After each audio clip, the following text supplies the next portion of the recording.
For now, I am going to pick on a former student of ours. He was a member of the National, or he still is a member of the National Oceanic and Atmospheric Administration, NOAA. He took the course, and after taking the course, he wrote an abstract. He wrote an entire scientific paper that got published. What we're going to do today is pick apart his abstract. We are going to dissect it using the tools that we have developed over the course of teaching this class. So let me pull it up here. Here we go. Beaver, the North American Freshwater Climate Action Plan. So as is typical, I'll just go ahead and read this through once, and after that we will start picking it apart. Rivers and streams, when fully connected to their floodplains, are naturally resilient systems that are increasingly part of the conversation on nature-based climate solutions. Reconnecting waterways to their floodplains improves water quality and quantity, supports biodiversity and sensitive species conservation, increases flood, drought, and fire resiliency, and bolsters carbon sequestration. So already painting this like glorious picture of heaven of what it's supposed to look like if everything works okay. If what's going to happen if we do reconnect all these waterways to their floodplains, how much better the world's going to look. So far, Chris, this is looking great. Chris Jordan, one of the co-authors on this paper, he took the course before. So Chris, I'm holding you accountable for all this. But while the importance of river restoration is clear, beaver-based restoration, for example, strategic coexistence, relocation, and mimicry, remains an underutilized strategy despite ample data demonstrating its efficacy. Climate-driven disturbances are actively pushing streams into increasingly degraded states, and the window of opportunity for restoration will not stay open forever. Therefore, it is now is the perfect time to apply the science of beaver-based, low-tech, process-based stream restoration to support building climate resilience across the landscape. Not every stream will be a good candidate for beaver-based restoration, but we have the tools to know which ones are. Let us use them. This article is categorized under Science of Water, Hydrological Processes, Water and Life. Okay, whatever. Okay, this is a great start. Very, very nice heaven. We have our problem laid out right here with the but. Therefore, here's the action we're going to take. Great. Chris, I can see why this paper got published. The abstract looks, it's clear. I understand what's going on. I understand that you're trying to like build up the importance of, let's see, beaver-based restoration and the benefits they can have. But now it's my job to pick it apart and see if we can find any ways to strengthen this. So that's kind of the difference between me and a deconstructionist. A deconstructionist will say, oh, here's everything that you're doing. I pick it apart and say, here's everything you're doing, but here's how you can make it better. So dissectionist, a bit different than a deconstructionist.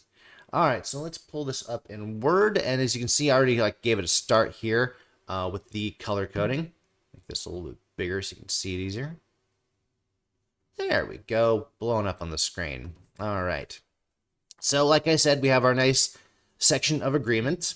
And once again, just as a little review, blue equals agreement. Anything that that we can agree upon, anything which is established.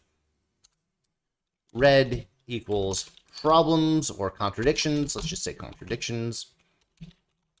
So usually what happens is blue kind of sets a pattern and red contradicts whatever that pattern is. And finally, let's say our final one is green is going to be consequences. These are going to be conclusions that we come to or actions that we're going to take.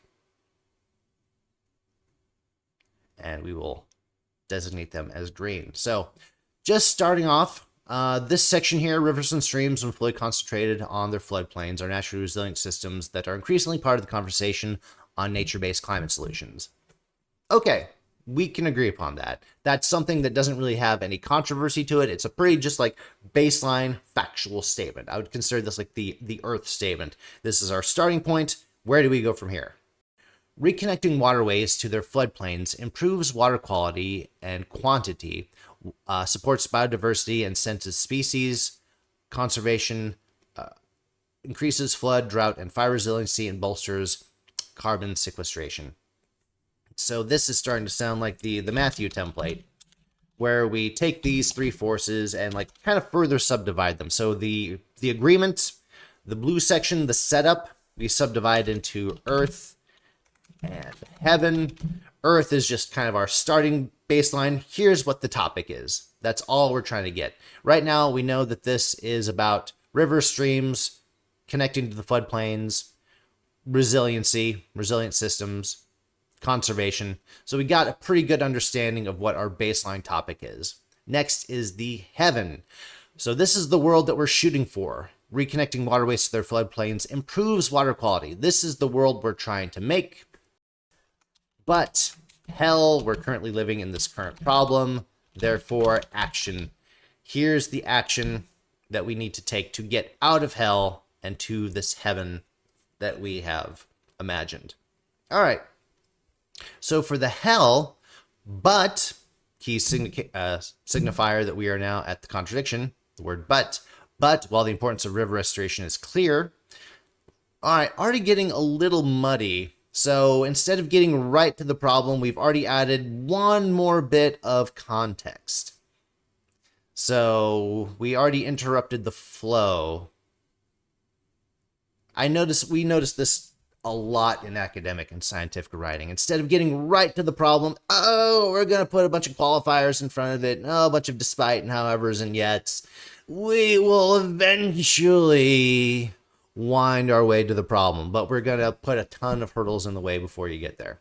But while the importance of river restoration is clear, beaver-based restoration, for example, okay, I don't mind any of this, remains an underutilized strategy. Okay, we finally got there, finally got to the problem.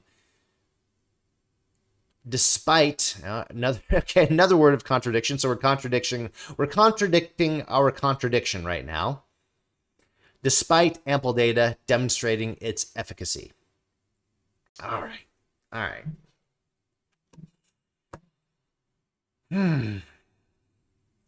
Let's see, what do we got next? Climate-driven disturbances are actively pushing streams into increasingly degraded states, and the window of opportunity for restoration will not stay open forever. I love this. So this is what we'd call in Hollywood a ticking clock.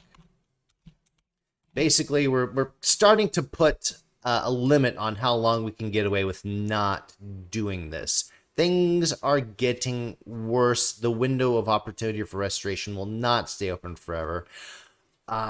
This is great. The more you can get specific about this, like maybe you can say if there was some statistic that said like yearly how much things are degrading at this current rate, how many acres, how much land, how much whatever we're losing per year. That would be amazing. If this is only as specific as you can get, that's fine. But the more you could push this ticking clock, the better. To just like further drive us farther and farther and farther down into the hell of the problem. Therefore, all right, here's the consequence. Here's where we're going. Therefore, now is the perfect time to apply the science of beaver-based, low-tech, process-based stream restoration to support building climate resilience across the landscape. Therefore, let's act now. Not every stream... Oh, okay. Not every stream will be a good candidate. Ah, interesting. A little bit of a double narrative here. So, trying to figure out if a sentence should be agreement, contradiction, or consequence. One nice trick is to try putting the words but or therefore in front of it. Let's see, therefore now is the perfect time to apply the science of beaver-based, low-tech, process-based stream restoration to support building climate resilience across the landscape. Therefore, not every stream... but... I think it's going to be, but not every stream will be a good candidate for beaver-based restoration. All right, so we're making a contradiction here. Oh, but then the next, but we have the tools to know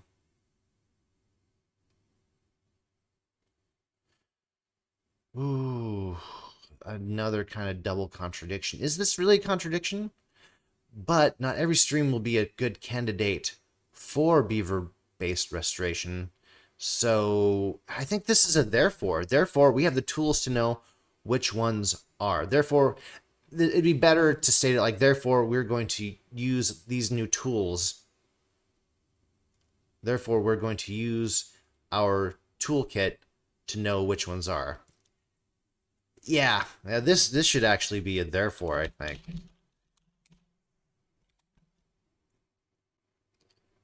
Because it's an action. We have the tools. Yeah, let us use them.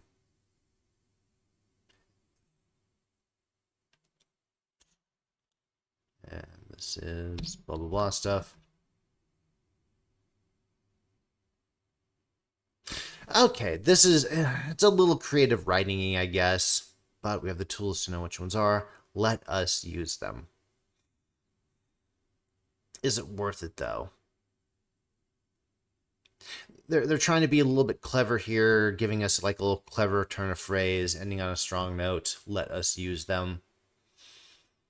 This is a maybe. I'm still going to call it a therefore for now, but it could possibly use some tweaking. All right, but you see here, there's two main contradictions. That this is an underutilized strategy, and that not every stream will be a good candidate. So what's the main narrative of this? I have a feeling the main narrative is underutilized strategy.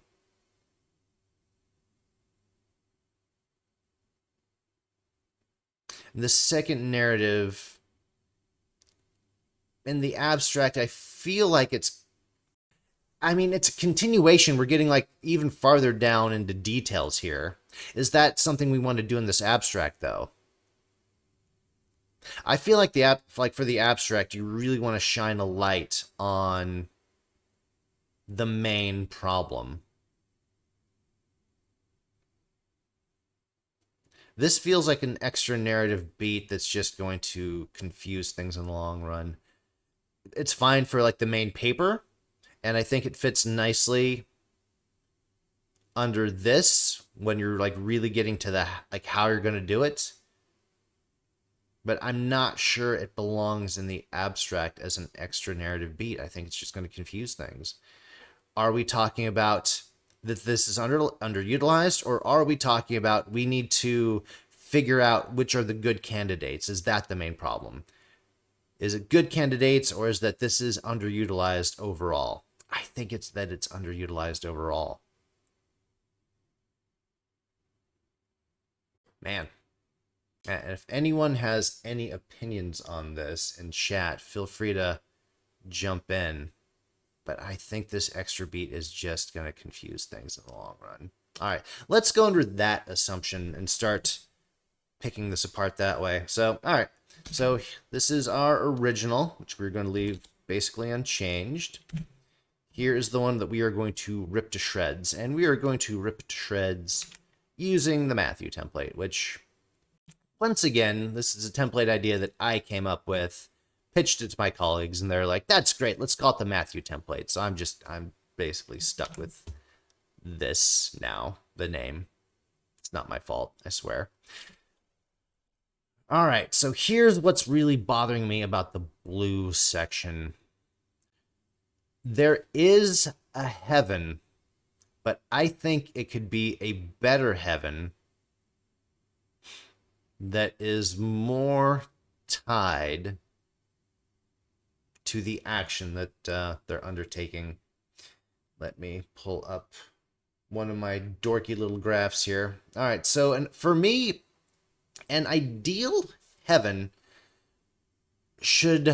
you should understand what the audience's values are. And I think they did a good job. Like, readers of this are going to they're going to value improved water quality and quantity and supporting biodiversity and sensitive species conservation. Like, this is all great.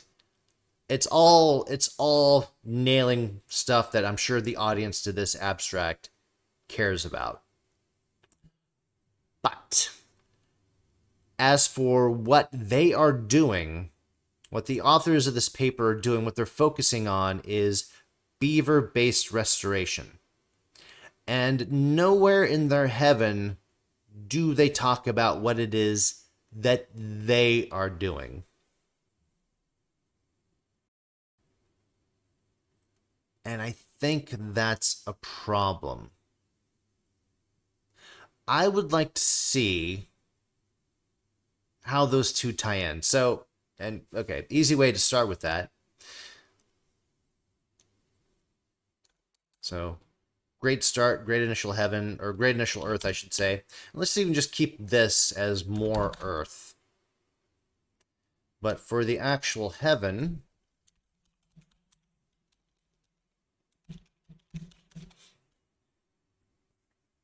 all right, we're going to start with an if then.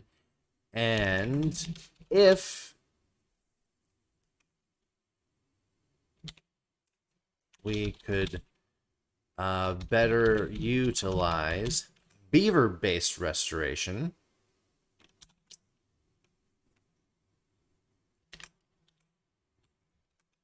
then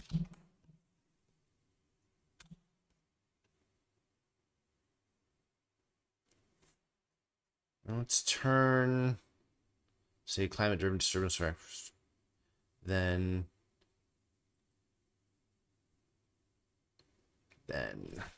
it would help prevent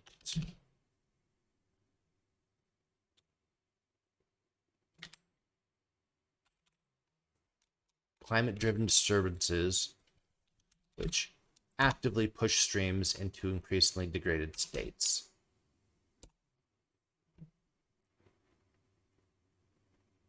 And probably some of this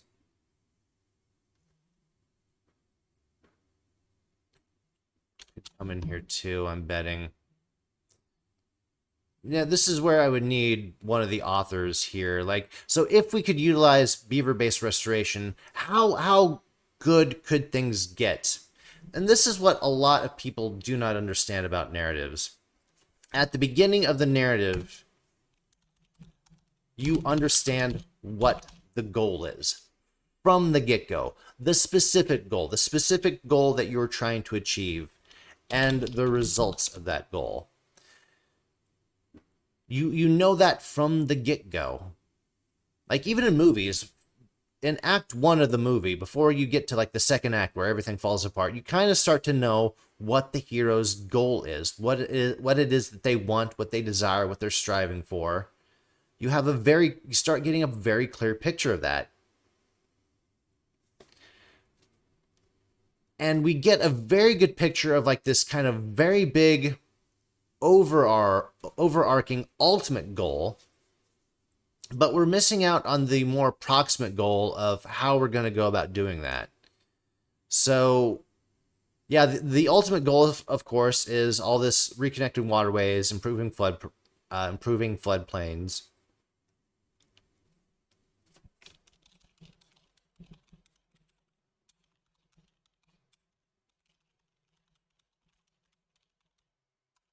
Improve floodplains, obviously.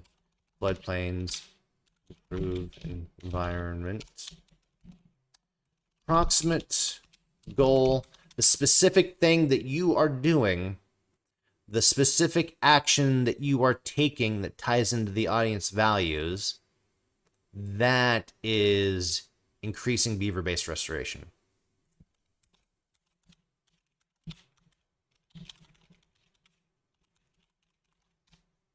Right. So yeah, if we could better utilize beaver-based restoration, then it would help prevent climate-driven disturbances. It would help probably do a lot of this. So maybe we don't need this as part of the Earth.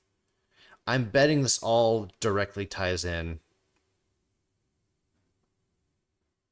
Supports biodiversity. And I'm going to take a guess it also improves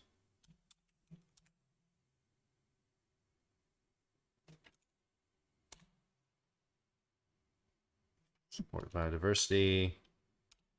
Increase flood. And bolster carbon sequestration. And improve. All of this just from helping beavers.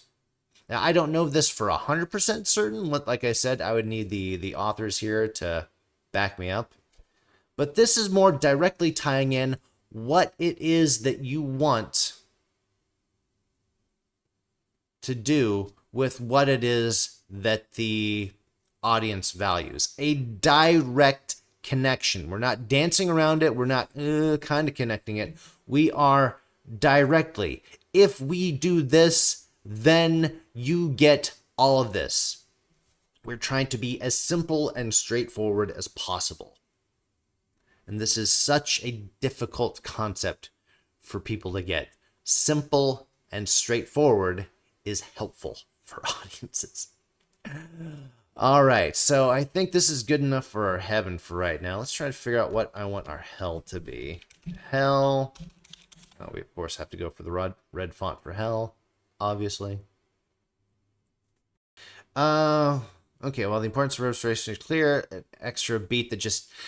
Really, for hell, after we've created this glorious heaven, this wonderful place in the future that we're striving to, you want to get to hell fast. What we're trying to do is create a narrative contrast. We were going like this, going up farther and farther and farther and farther toward heaven. Now, as quickly as possible, zoom, straight down to hell.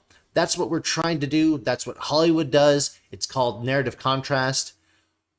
But so many times, scientists and academics, instead of doing this great attention-grabbing thing to get audiences to go, oh my god, they just kind of go from this heaven to just kind of, you know, meandering their way, like, oh, well, despite this, and however this, and yet this, and, you know,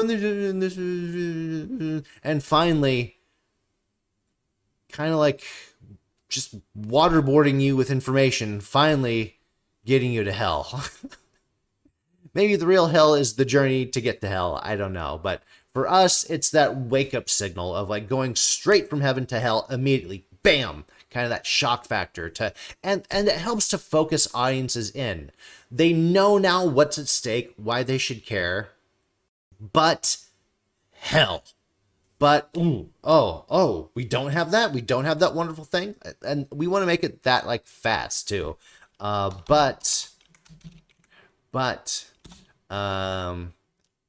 all this wonderful stuff is not happening. Simple, direct, quick. If we could better utilize beaver-based restoration, but it is not happening because beaver-based restoration remains an underutilized strategy.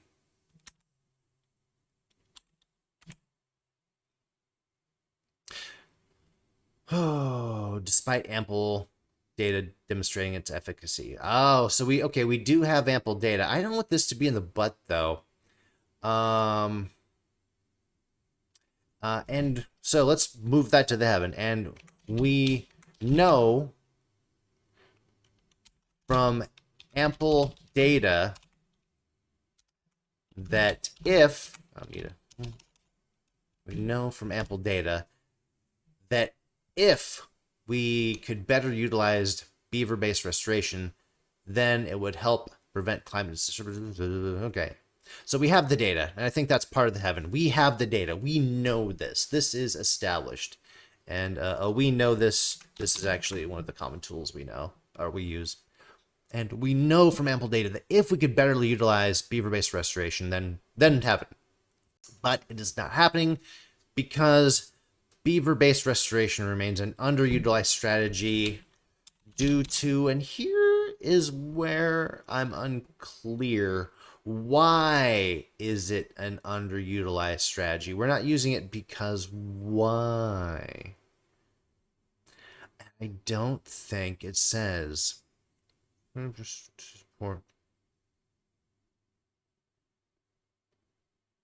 Is it because we didn't have the tools before? It might be because we didn't, I don't know. Once again, this is one of those that I would need the author, or one of the authors for the paper to like clarify. I don't understand why this is an underutilized strategy. Yeah, we have the data, so that's not it. I mean, it could be anything. It could be leadership issues. It could be lack of public support. It's hard to say without like the author here. And maybe like by reading the full paper we get to know this, but it'd be nice to know this from the get-go. All right, so now we're to the action. Therefore, and once again, like a nice sharp narrative contrast to like give us a fast turn from the problem. This will be our action. Therefore, to fix this, that's all you need. Some sort of like just direct turn to let the audience know very quickly that we're now fixing this, and here's how we're going to fix it. In the original, it was, now is the perfect time to apply the science of beaver-based technology to support building climate. Okay. Therefore, to fix this. Now we can go into all these details. Therefore, we are going to fix this by applying the science of beaver-based low-tech process-based stream restoration to support. I don't like this.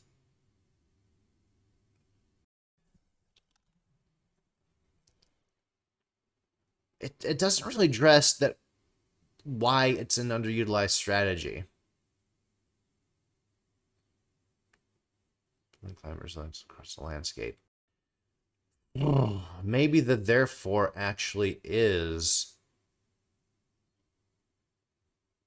Yeah, now I'm starting to feel a little stuck because I don't know which narrative the authors really want to get across. Do they want to get across that it's underutilized, or do they want to get across, apply the science of beaver-based low tech, that we have the tools? Before we didn't have the tools, now we have the tools.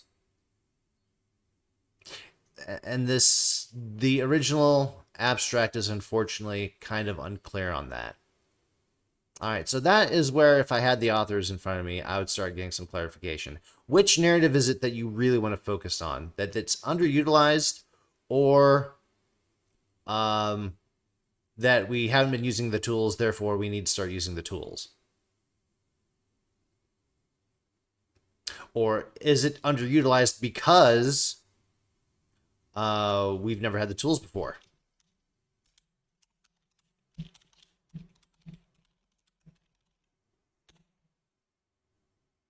Yeah, this is as far as I'm going to take this one, unfortunately. But now you see how this process works just by laying it out in a basic kind of narrative structure. You start to see where the gaps are, where we're missing some key details, where there are logical disconnects happening between the but and the therefore. The but's all about this being an underutilized strategy. The therefore isn't about like how we're going to fight against the fact that it's underutilized. It's all about that we're just going to start using the tools. But there's just this weird disconnect.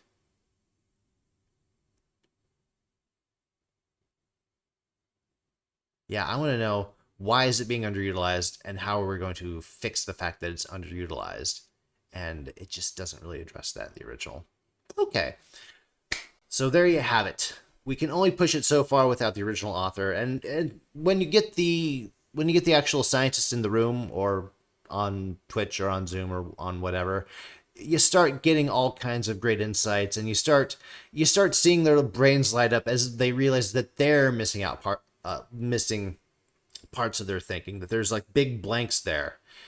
And that's what makes narrative structure like so powerful and impressive. Like this stuff right here, the basic